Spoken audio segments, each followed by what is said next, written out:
Aren't I pretty? When I'm in business, people laugh at the fact that I'm in craft. And when I'm in craft, people laugh at the fact that I'm in business. Not dad joke way. That's offensive to you, sorry.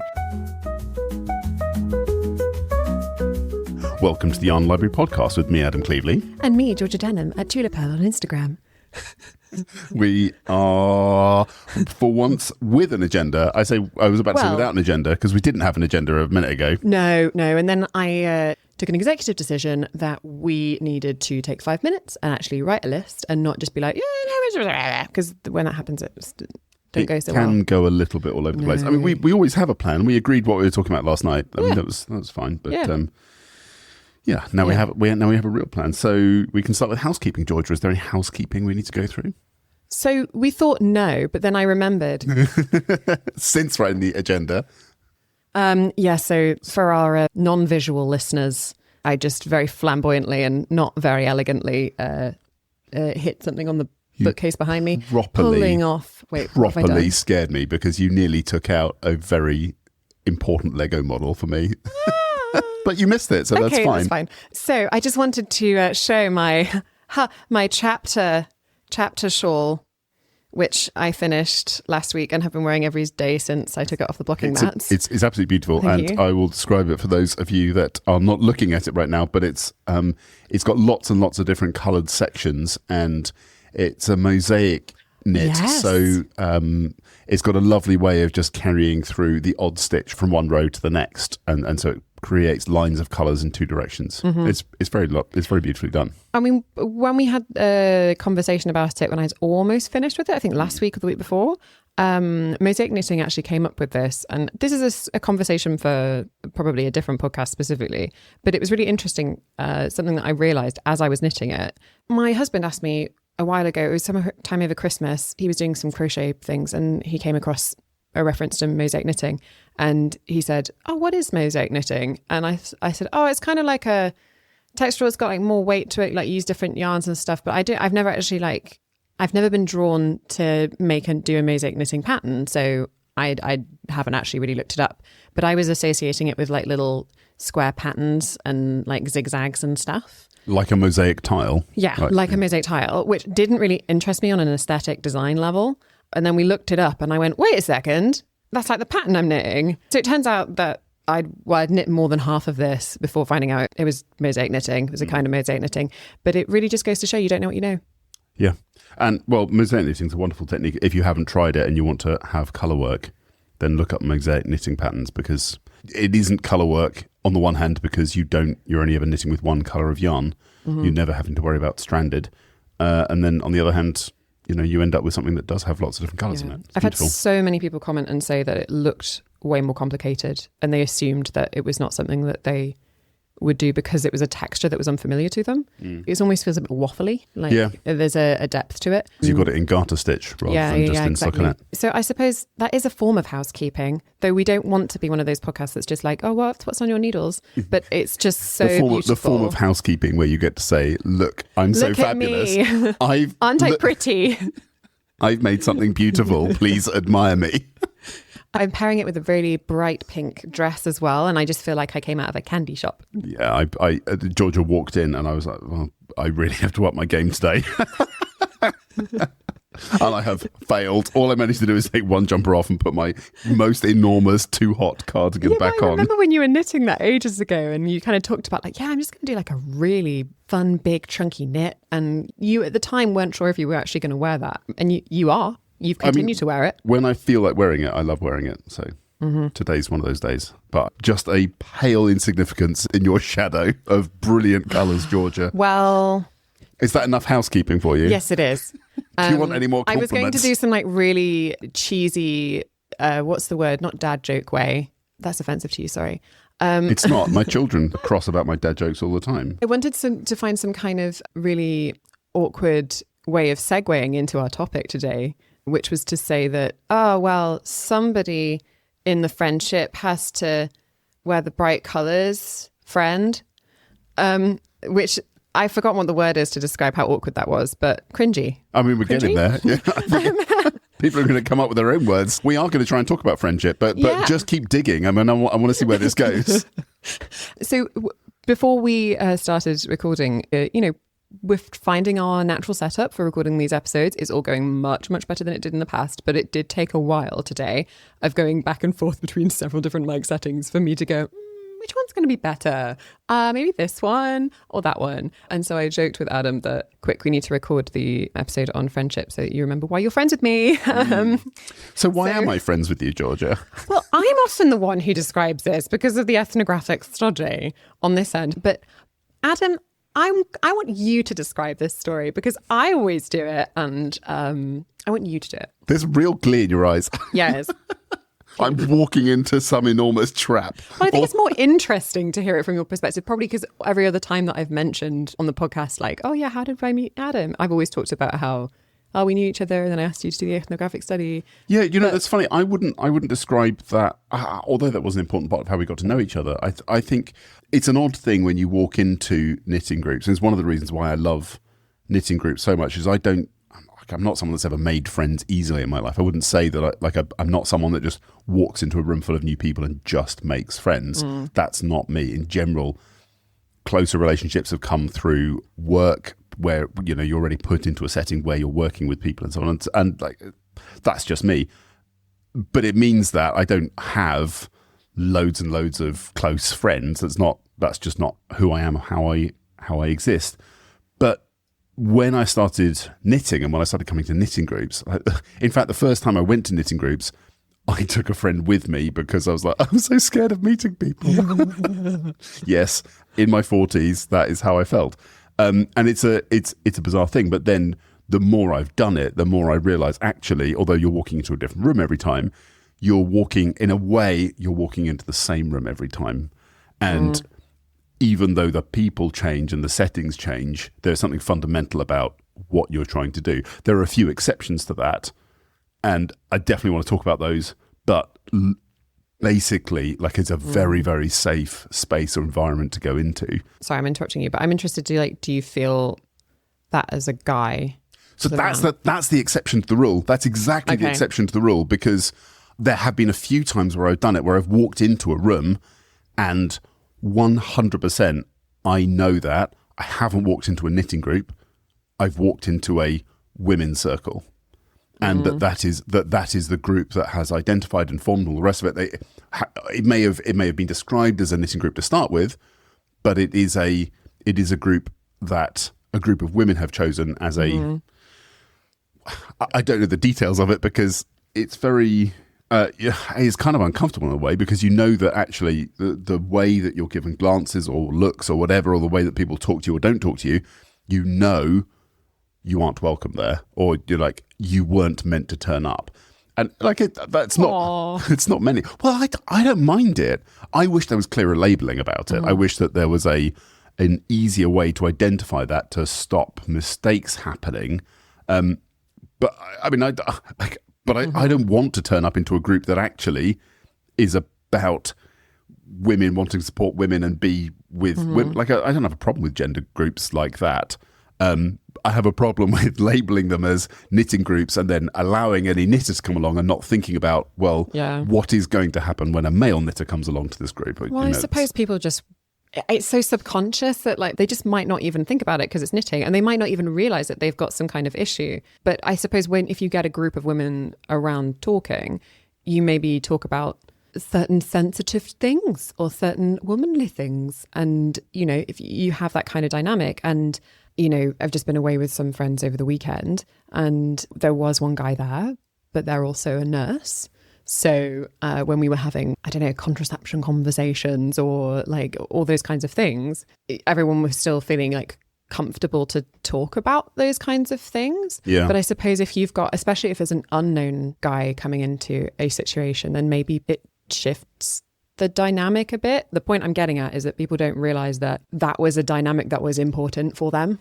And so they might not think, oh, we should have a women's knitting circle, because they didn't realize that being able to talk safely with other women was an important thing for them. Yes, exactly. Until all of a sudden a guy walked into it and they realized that the piece of glass that was there that they couldn't see, but all of a sudden they noticed it when it was shattered. Yes. Because someone else has ruined it. Wow.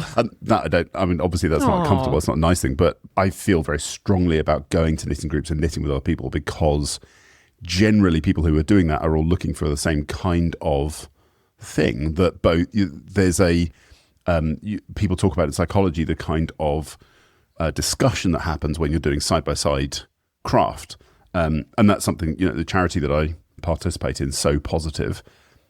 Again, that's a super important thing. There's a charity in Cambridge which is started with people sewing and learning to sew, learning that craft skill because it was a side-by-side community teaching thing. It's very similar to a knitting group. You're doing all this side-by-side craft and you connect with the people next to you, and that when you're practiced at that, when you're used to doing that, then I guess there's kind of this familiarity with accepting that if someone wants to be there and they don't want to talk, then they're just going to not talk. And if they are going to talk, then they will chat.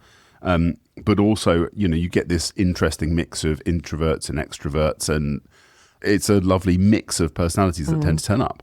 And I've really enjoyed, it's one of the things that I love most about knitting is also like not just being able to do it by yourself, but also being able to do it with other people. So in terms of how we met, like I remember that you were one of the people that, I would bump into at our local craft group. At the shop in Cambridge, that was a lovely thing that we would just bump into each other and randomly have a chat. And for me, it was that sort of, it's that space, it's that sort of softer getting to know other people where you identify actually this is a person who I get along with. Yeah.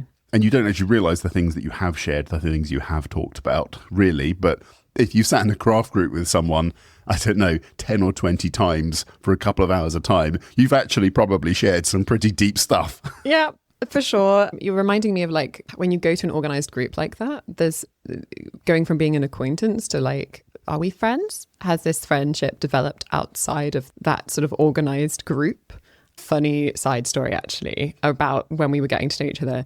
So there's a group of friends that basically the people who went to our yarn group for a long time, the steady sort of regulars. Oftentimes it was basically just us, and then maybe one new person who was trying out the shop would come, and hopefully we didn't alienate anyone by just being like... By being too cliquey. Yeah.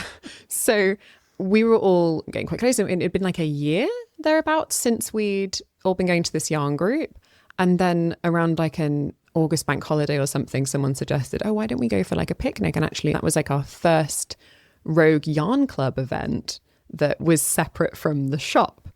And Adam's pulling a bit of a face and looking bitter at me right now because all of us, this group of maybe like, I don't know.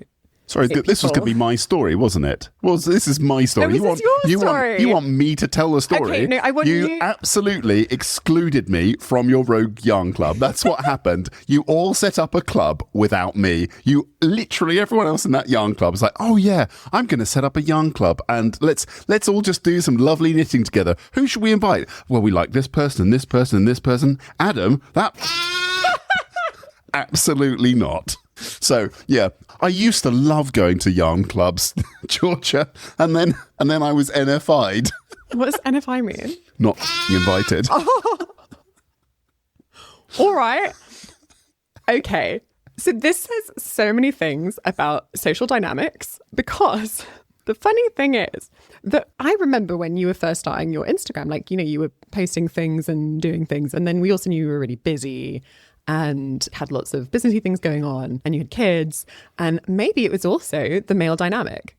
Like maybe it was also the fact that like you were a guy and we didn't want to be like weird and inappropriate asking like, a father of children and businessman who is like in a different demographic to us. We didn't want to go out on a limb and add him to like a fun Instagram group chat where we're like, yay, like YOLO. Actually, none of us say YOLO, but like millennial group chat. Can I just put it on the record that I'm a millennial too? And your face is so insulting right now. Right. No. Actually, what I was thinking is technically I'm not. Oh, right. So I'm on the cusp, but I had two older brothers and had a lot of hand-me-downs, and we didn't have a lot of money. So I don't really feel like I connected with the culture of my own generation. through clothing, you're connected through to... like toys or games and things. I have more association with like earlier 90s stuff than actually like of my own thing because I just had like my brother's old stuff because I couldn't have the other ones. You couldn't have the new cool stuff. Yeah, so I don't. So I interrupted you because you were saying how we were different No, I demographics, definitely interrupted you. And I was just checking that you were... Oh yeah, you're a millennial. So in our defense, the reason that we did not include you was because we thought that you didn't want to be, we wrongly assumed, like, I can't remember a specific conversation, but I think the vibe was we didn't want to embarrass ourselves by asking Cleveley Knits to hang out with us. And then I ended up doing this ethnographic study thing with you, getting to know you, mentioning it, and then we had a bit of an open conversation about it and realised that you'd felt excluded the whole time. So excluded. Genuinely, all of us were like, oh, well, we can't, Adam's too cool. Like, oh, Adam doesn't want to be our friend. And so we've not included you in any of the group chats. Sorry. Yeah, that's and I think everyone will agree who's listening that is a fantastic excuse. And Georgia and the rest of the crew have spent a long time really perfecting that story. Honestly, the day that I got to go and deliver that information to our Rogue Yarn Club and say, guys, Adam's wanted to come to Rogue Yarn Club this entire time. And everyone was like, oh, no! We were all gutted. And genuinely, that is what happened. And I'm pretty sure that any person listening to this could understand if one of their friends was a blossoming, one of their acquaintances was a blossoming, super cool, very busy influencer. And you were making a group and you were like, oh, should we invite him? I don't know. Maybe that's too much. Like, maybe we're being too keen. And so we didn't invite you to the picnic. I'm so sorry. I do understand. I do have it in my heart to understand, but it is fun pulling your leg about it. I know. But there we go. But as we've found many times, Georgia, that by communicating and talking about the problem... Yes, absolutely.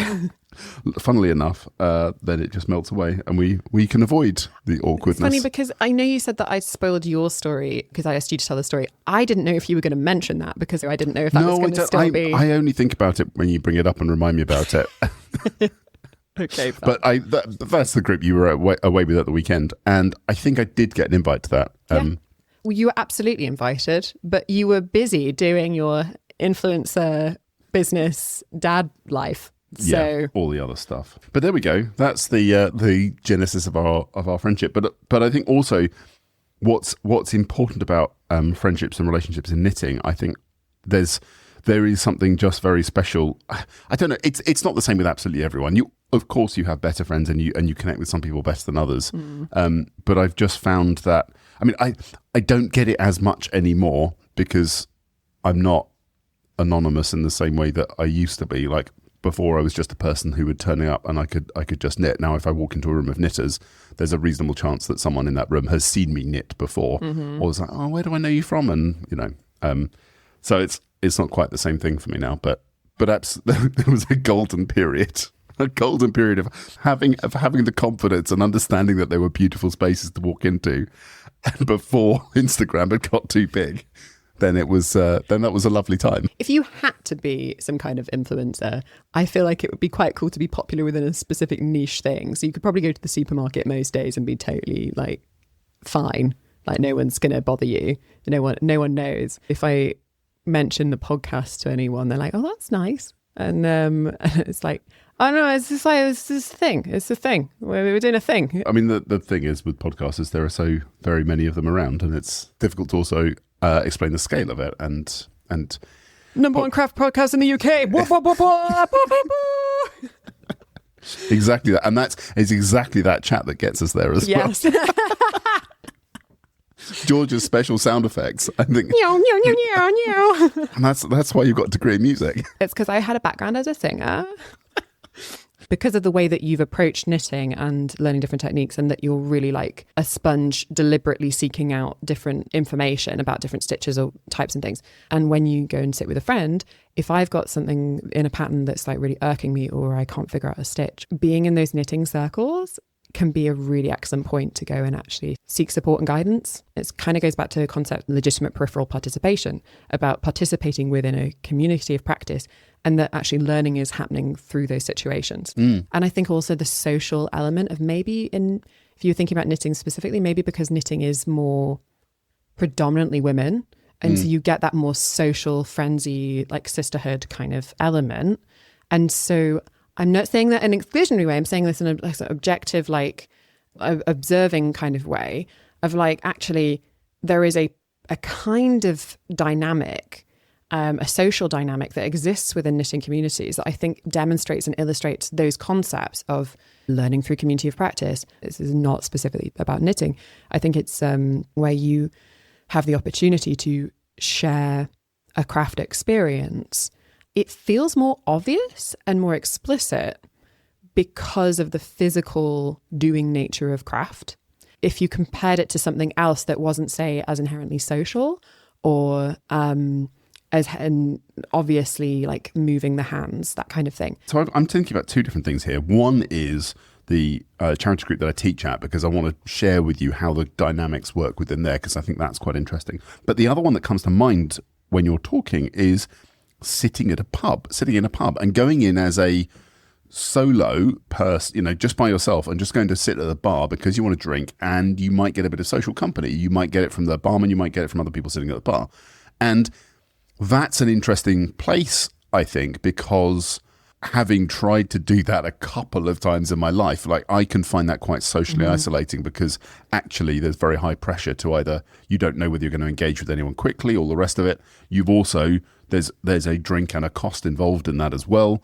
And it's a weird thing, but when it does work, when you're in a pub with other people, if they're randoms, you still can have a fairly high quality conversation with someone which matters to you and gives you human connection. It's not necessarily the healthiest environment to be doing it in all the time, but it is there. And I think that there's that sort of quiet participation in a social activity also exists in a bar. And I think possibly that maybe that's more of a gender difference, because that's a place you might go more so as a man than a woman. I don't know, but well, certainly that's my lived experience, is that I would see more of that.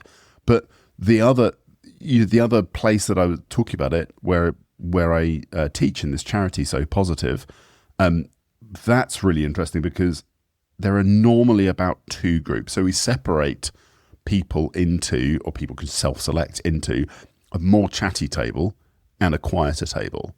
We have this chatty group, and then we have a quiet group, and that allows people the sort of two main paradigms of how you want to craft, one of which is I am here because I want to talk, and the other one is I'm here because I don't want to talk, but I still get something out of being in the presence of other people who are doing something similar to me. And that, like, I love that, because unlike I guess any other knitting group that I go to, the only people that are turning up really are people that do want some socializing and generally are going to engage with the group, or going to try and engage with the group. Absolutely, this charity teaching environment, it's absolutely not that. There are the different groups. There's the chatty group and the not chatty group. And then sometimes we have people that sit even further away than that, just to try and decrease the amount of noise that they've got. I feel like knitting and craft is just sort of a, generally speaking, pretty naturally selecting group of compassionate and maybe difference-aware kinds of people as well. So, Rufus. That's the dog barking. I feel like crafters, it's sort of inherently practical, doing something with your hands, making something. You've got to be kind of practically orientated to the realities of the situation, of what you need to do to make something happen. And I feel like that practicality also extends to a kind of practical, straightforward compassion when it comes to adjustments for people. So when you're talking about different tables and, like, someone being more social, someone wanting more quiet, someone sitting completely separately, I feel like I've experienced a kind of a default acceptance of difference. And maybe there are more neurodiverse people, tends to be floating around craft circles, maybe, not exclusively. But I joined the Knitting Guild. Oh, did you? Yes, I did. That's I exciting. actually joined the Knitting Guild. And when I joined, I was going through their their resources and their information about, they have an annual conference, right? I was looking at the annual conference information and reading through their different rules for the weekend and how everything was structured. It didn't advertise itself as being like explicitly neurodiverse friendly or like accessible or anything like that. But the way that it described things like respecting people's pronouns or respecting different people's needs, or the social thing, at some of the events, so like the dinners and stuff, they have different tables labeled like, I want to make friends, and like, I'd prefer a quiet dinner.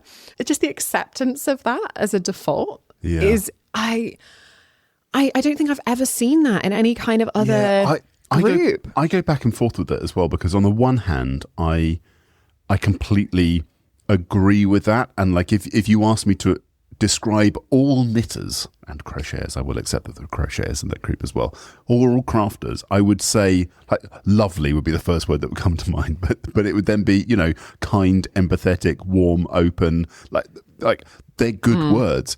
But I also I'm still confused by that, because it seems, you know, the complete abundance of those wonderful energies that you come away with, those wonderful descriptive words, seems impossible in a way. And I wonder as well about myself whether it is purely because actually knitting has unlocked something for me where I can carry that energy into a room, and therefore that's what I see reflected back more easily. Maybe everyone's just turning up as their best selves. Yeah. We better be on our best behaviour, or else Georgia's going to exclude us from the WhatsApp group. No, I don't mean that. I mean, like, knitting brings out the very best in people. Oh, I see. I'm just taking that personally again. I don't know, but it is interesting, right? Like, you can't take it, because it doesn't just, you can't make a rule for this like 5 or 10 people that you met in a knitting group and then say, well, it's true for the next 10 people and it's true for the next group. And then you extend it to hundreds and thousands of people. I feel almost like cliched and not that analytical by going, everyone's so lovely, because it's, you know, when you've got that many people, it's not. But I think something I really love about the friends I've made in knitting is that, you know, we all have something in common, right? But I think maybe because I had a background in music and as a composer, and I didn't go to a university to do music, I went to a conservatoire. So it was a relatively small, like, you know, you had 300, 400 people at a conservatoire. Everyone there is studying like how to play an instrument, how to compose music, how to sing, maybe how to do music tech stuff, or that's it, right? And when you're in that environment, I basically, like, for 4 or 5 years was only friends with musicians. It wasn't deliberate. It wasn't because I only wanted to be friends with musicians. It's just that my social environments were only musicians, and so I didn't really have the opportunity to make friends beyond that. And knitting is a really interesting thing where you have people joined through this shared interest in some activity, but then they're also coming to that with probably a very different day job. Like, you know, I have a background as a composer, you do businessy stuff. Sorry, I'm diminishing it to that. Reducing it to that. But that's the thing. We don't have a lot of shared context. If it weren't for knitting, we might not really cross paths in our sort of circle of the Rogue Yarn Club that you're very much a part of, Adam, of course. Don't worry at all. You're definitely not excluded and you're very much a core member. We've got a software engineer. We've got a therapist. That's helpful. You've got more than one therapist. Yeah. We've got another person training to be a therapist. Therapist in training and therapist. Yeah. Very helpful. We've got a careers advisor. Gosh, it's just a great group. We've got nurse. Yes, a nurse, already mentioned. Someone who's amazing at admin and logistics. Someone with a PhD in medieval literature who gave the most excellent quiz for us on Saturday night. Incredible. But you're right in that knitting perhaps is another way of cutting through different groups of, you know, society or professionalism, all the rest of it, which takes you out, like it's just another way of dividing up, cut through other cliques that you might get involved in, and just brings you into a new one where, again, you've got something in common. It's, you know, just like how people end up, you know, neurodivergent people end up marrying other neurodivergent people, and, or, you know, firstborn people tend to partner up more. They're more likely to partner up with other firstborns. Yeah. You know, there are these sort of subconscious traits that you identify in other people that make you. And maybe there's something about when you find a group of people or some kind of community of practice that really cuts across different other sectors and other places. You know, if you play badminton, for example, people might have different kinds of jobs, but then they all might, you know, they might be really sporty because they're going to a badminton group well enough to make friends with other badminton players. But I feel like in the craft communities that I've been a part of, you know, you have people who are really from different places. I grew up in the Peak District, like going on walks, very core thing for me, and not really of interest that much to other people. You know, when we went away at the weekend, there is this wonderful thing that's happened now on both times we've done these little trips, where I've just like gone off for 3-4 hours. No one's held it against me. The last time we went to the Lake District, I just like went out in my scout gear, and I didn't realize that I went to do that to have some kind of like neurodivergent quiet recharge time, but that's totally what it was. I came back and I was just like glowing with dew and mountains and mud. I was covered in mud, and I came back and everyone else had been cozily knitting. No one held it against me. You discover things about yourself more when you're with different people, and I feel like it's a very healthy, broad situation. And I'm really grateful that I have friends beyond what would have been had I not gone to a knitting group. Absolutely. I totally recognise that.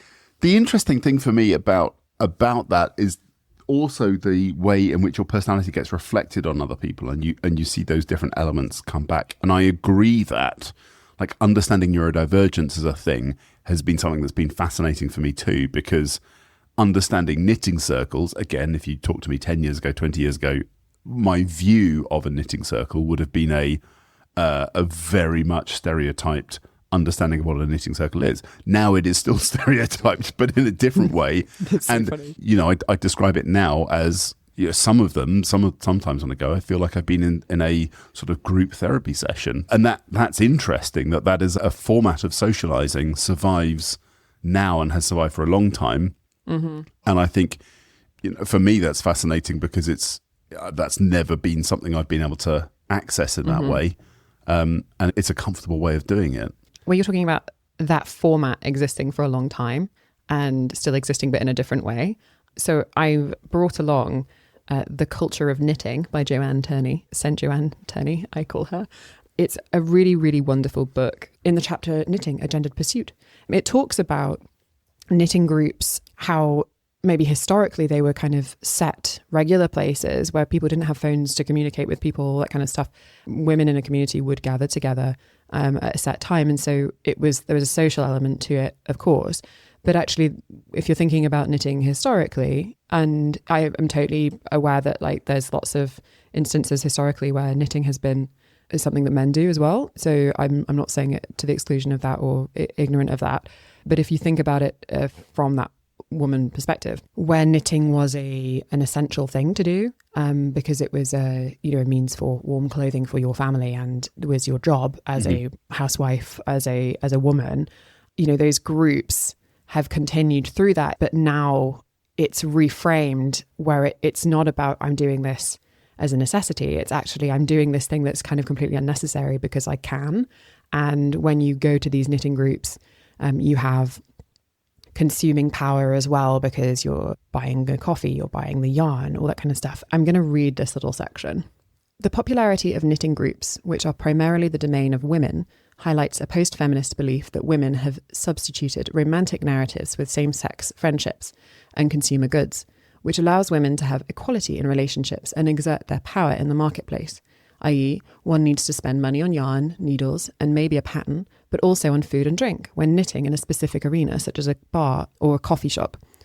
Also, post-feminism encourages women to spend time on themselves rather than on a man, so knitting for personal pleasure is indicative of this, especially when the item being knitted is, in quotes, useless.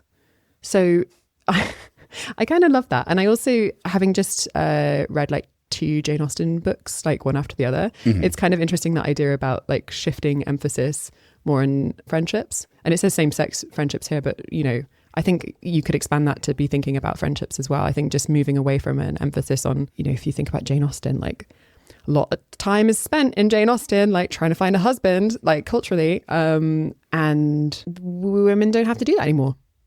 And so I get to spend my time, I mean, I do have a husband, to be fair, but I get to knit, you know, and have my own time, which is kind of nice. And so it is interesting thinking about how a knitting circle has transformed from what it was once, which was a shared community of necessity, into a shared community of liberation and choice. You say shared community of necessity, but I don't see that they, like it isn't necessary, because you can always do it solo.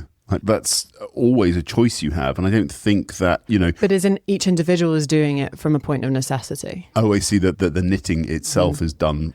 And arguably, interaction with other people would be more important, if anything, when you didn't have access to resources like the internet or published patterns, that kind of thing. It was more important to meet as a community and share a practice and communicate skills than not. So yeah, you can practice it as an individual, but actually probably individual practice has become more of a modern thing because you can hang around on the internet and you can hone your expertise independently. Yeah. I mean, there's absolutely no way that, in the 4 years that I've knitted, I would be able to knit the things that I can knit if I had only been locked away in some small community, no access to the internet, and the only person I was learning to knit from, was one other in that community. It's very unlikely that you'd get exposed to the rich tapestry of all the other techniques you can come across. We say independently, but even if you're not commenting, engaging anything on a post, if you're not like making friends on the internet and talking to them, you are still engaging with other people's resources, other people's, like the authors of stuff, other people's content to learn to do it. So if you think to legitimate peripheral participation model and of communities of practice, like even if you're on the periphery socially, like I still think that people are still so integral and important to that. I mean, you're big on the social things, and you've been doing that actively for a long time. Do you think it's easier to think of yourself more as an individual if you're engaging virtually? So the question is, do you perceive an individual identity even if you're having a lot of contact online? As in, when you said about like working independently, do you think that as someone who participates online, how do I phrase this question? Please, Adam, will you talk about interacting with the community online and how that differs from an in-person community? So the interacting online for me is a really interesting one, and it's gone through so many different phases. So, I mean, my Instagram's really only been a thing for 15 months or something. And in that time, I've been through these peaks and troughs of different kinds of engagement during that time. And so one of the things that happens is, like, early on, I got a huge number of direct messages. And that was then one-on-one communication with lots of people. And that was brilliant. And that was wonderful to form relationships on that basis and sort of get chatting with people. And, you just find friends. But then as time went on, I think as the account got bigger, in a way, people stop direct messaging you because they don't expect it anymore. They don't expect a reply. Now, I have always tried as best I can to reply to to start with, I replied to every message I ever received. And then that sort of that's taken steps back. So I can't reply to every comment I get on every post. That I stopped at around, 30,000 followers or something like that. I couldn't do that anymore. But I think the way in which you respond still shows the community the type of person you are and the type of personality that your community has. And you see that, and I follow other creators who have the same thing. They have a very strong identity of the way in which they do communicate with people. And so if it turns out that one of their posts goes live and they can't follow up the Q&A immediately afterwards, you'll see other people just doing it for them because they know what the community space expects of that group. And so that's an interesting kind of way of forming a community, because again, I wouldn't recognize basically anyone in the street from that group, but there is still that sense and feeling of community that people, that I feel a sense of belonging to, and I think some other people also feel a sense of belonging to, or they certainly know what the shared identity is within that group. And that's an interesting thing for me. And then the other sort of extension of that, now that I test knit, for example, test knitters are another group of community. Now, it's really interesting who within the knitting world and designer space, who creates forums for test knitters and who wants knitters to act in isolation. And some designers out there will send out test knits and expect everyone to work in isolation. And some do a community, and there are advantages and disadvantages to both from the design point of view. It can be very overwhelming when you get lots of feedback. But on the other hand, what I love about that, when you create the group, is that you have this group of like completely random people drawn together from all over the planet, different language skills, different, all the rest of it, but still this one, you've got a few things in common. One, you're a knitter if you're in my test group. For the second thing, you're all trying to achieve a shared goal, which is understanding, clarifying a pattern, making sure that it's publishable. And that is enough. That's enough to form a very strong community identity and create a lovely space for a few weeks, even if it doesn't necessarily last, although I'm sure some testing communities last a long time because of that, because there is such a strong shared identity there. But it just comes down to that space. But this is also a reason why I created Make a Getaway with Louise, because... Sorry, I didn't mean to laugh. I wanted to give you space. Sorry. What's so funny about it? It was just like, this is another reason I created... I'm sorry, I shouldn't be making fun of you. I'm not making fun of you. Sorry, I just had a reaction. This is the problem, you see. When I'm in business, people laugh at the fact that I'm in craft. And when I'm in craft, people laugh at the fact that I'm in business. Got no hope, Adam.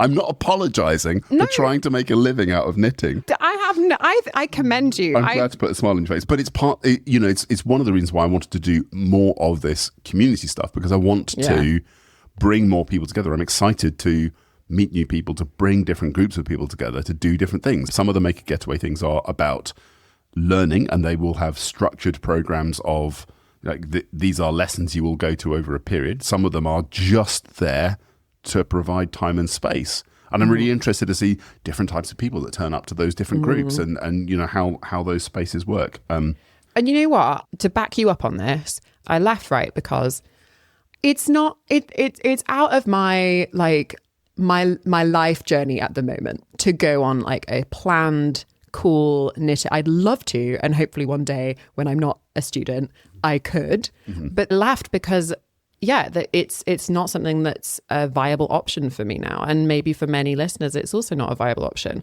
But the thing is that actually not have to plan anything and actually be like tailored and orientated enough to my specific interests of knitting. It's kind of a dream situation. Yeah. And I was like, if I had the resources to do that, I would do that, because I did a sort of a makeshift version with friends at the weekend, but we all split jobs and like have a rota for cooking. But like just being able to pay for someone to provide that for me, I think is actually a very positive thing. I mean, the price point thing is an interesting one as well, because you're right. You can do it from the extraordinarily cheap version where essentially you don't leave your house, or you know you can try and create that yourself, and you can just scale it up and up and up and up. And there are retreats in the world, knitting retreats, or that variety of thing, knitting holidays, which charge up to about £1,500 per night, effectively. I know, and those are those are viable holidays. So the first one that's coming up is a test, but we very much want to split strategy and make a more affordable one. Like when I say affordable, there are just some economics of it you can't get past, but also then allowing more expensive ones to kind of subsidize cheaper ones or cheaper events that we can run, because I think they are important, and they're not accessible for everyone. But then I remember when you launched it, there was someone in the comments saying, actually that's a really reasonable price for what it is. And that's the thing. You've got like spa, you've got like all your meals, fancy meals, you've got excellent knitting classes, excellent crochet classes. And questionable company, but you get to choose that. It should be a fun thing to do. It should be a fun thing. So I'm sorry that I laughed, because actually you are providing a valuable service for, that sounds like I'm being sarcastic, but I'm not. I'm genuinely not. I think it's a good thing. Thank you. The only other online community thing, the other strong relationship that I want to talk about is where I have started talking to other influencers in the knitting and craft space, and they are amazing for help. And my first experience of that was talking to Lisa, who's Get to Hooking Crochet. I really hope she's going to be on this podcast at some point. That would be nice. Because everyone sees online this beef that we have with each other, that we have this this ongoing spat knitting versus crochet, Brits versus Americans, whatever it is, that there's this animosity between us. It is born of such high respect and such good understanding of boundaries between us and what we are trying to achieve, both comedically and with our craft, all the rest of it. We have had a lot of conversations. Maybe it's not masses, like it's not as much as you and me, Georgia, but we've had such detailed conversations about who we believe we are online and what we want to achieve. And we've been clear about things that we will say and won't say online because it isn't true to who we are or true to our audiences. And I really value the relationship with Lisa because it is so well sort of curated behind the scenes, or at least set up behind the scenes, that we're able to then have this dance, in front of everyone, where we understand that and we understand everything that we need to about each other in order that we can have that social play. Some people get it, some people don't, but it is another example of a relationship online, which, I don't know, it's a funny one because on some people might look at that and think, that doesn't look healthy. But for me, it is an incredibly healthy relationship and comes from such a good place. Yeah. I could not mention it. It's always very playful and funny. And when one of you posts a video, I'm like, what are they doing now? To kind of wrap up this conversation, the passage I read earlier from the Joanne Turney, Culture of Knitting, there's this other section. It's in Knitting Narratives, Biographies and Identities, page 147. And it's the paragraph that closes up the section on knitting groups. And I just think this kind of gives a really lovely rounding off to everything we discussed. So knitting in groups is undertaken by individuals for a variety of reasons. And regardless of the personal choices for participation, the popularity of such groups has increased rapidly. Knitting in groups highlights the social aspect of the craft. It offers a forum for conversation as well as for making friends. It also encourages, and to a certain extent revives, oral craft traditions, and whilst contributing to personal life narratives, contributes to the narratives of knitting. To suggest that this return is merely the expression of some form of ironic retrogressive gaze is rather naive. As Minahan and Wolfram Cox suggest, for young women and young men as well, knitting offers a new form of connectivity that challenges gendered roles and spheres, in which the creation of material culture is an expression of social cultures. Knitting and natter contribute to personal and collective narratives of both makers and the making of objects.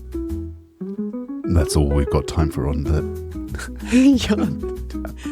Yarn Library. You've been listening to Yarn Library podcast with Adam Cleveley at Cleveley Knits and me, Georgia Denham at Tula Pearl.